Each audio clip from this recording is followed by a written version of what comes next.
home a day. Excellent. And this first one that I'm reading was written on National Tulip Day. And it's called Vase of Tulips. It was written when? On National Tulip Day. Oh, well, why didn't I know? Maybe only the Dutch know that, because it's a huge celebration. That's This is a short piece. Just months after I met my one true love, that's when he realized I was a Dutch girl. So he bought me a bouquet of tulips and a vase adorned with cut-out tulips around it. I don't know how close his gift was to the day the Dutch celebrate this beautiful tulip, but I keep the vase with all the memories of him tied in with beauty and my ancestry. Short but sweet. I even did a little photo with the thing with the tulip. Keep that vase by a little, like, fake tulip, or, some tulips to put into it. So here we go. This one, I thought I'm going to share this because it's about our country's heritage, I guess. I wrote this on the first day of the beginning of the Civil War. And this is from the perspective of Montgomery Meigs.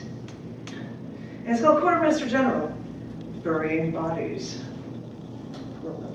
Sorry. When I came to these United States back in 1837, I shadowed a man who later became my good friend, Robert E. Lee. I became close to him, this leader of men. I really thought he was what a Christian man should be. So we remained friends until 1861, when war broke out here, and Lee decided to desert us, the Union Army, and attempt to lead the Confederate Army. All I could think was that this was a man that I looked up to. I modeled myself after him, and now he's the biggest traitor since Benedict Arnold.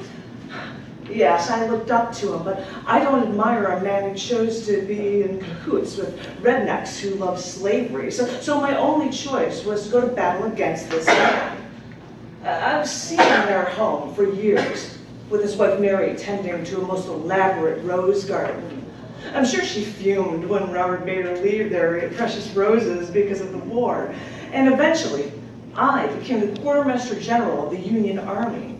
We crossed the Potomac, and I actually occupied Robert E. Lee's residence. We even made it our headquarters when Lee fought Ulysses S. Grant in their 40-day bloodbath massacre. 82,000 people were killed in 1 month, and I had to deal with all the incoming dead Union soldiers.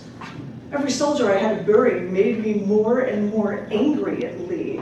But then, my heart was broken when one of the dead soldiers that came to me was my son. My son. No father should bury his own child like this. And yes, what I'm about to say makes me sound like a quasi-madman, but I want to make sure that Robert E. Lee can never come back. And if he does, let him sleep among Union ghosts. Where do we put the bodies of our fallen brothers? Let's bury them right here, on Lee's property. Bury our men around his house, around his porch. Hey, and let's make a big pit for our dead in Mary's rose garden. When we won the Civil War, Robert and his wife, Mary, came back to find that their precious home they loved so much was turned into a graveyard. I hear that after I died, Lee's land became the heart of Arlington National Cemetery, as a fitting way to honor all of our soldiers. And to top it all off, Mary's treasured rose garden became the space for the tomb of the unknown soldier. How perfect. This land that I reclaimed from the leader of the South is now and forever will be the heartbeat of America. Wow.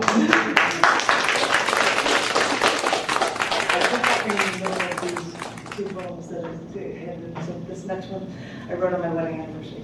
It's 19 years. It's called Only 19. Only 19. When I was 19, I thought that I had the world ahead of me. I had started to live, but there was so much more I could do.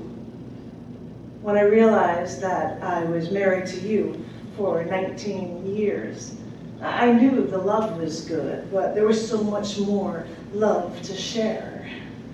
It's fun to look back at a wonderful history we've shared together, but let me look forward and think of the rest of my life with you. People are amazed when they hear that we've been together for 19 years. And it makes me wonder why people think that it's uncommon for two people to remain happy together, to remain so in love. Because when you love, 19 years is only the beginning of life. When I was 19, I didn't know what life meant.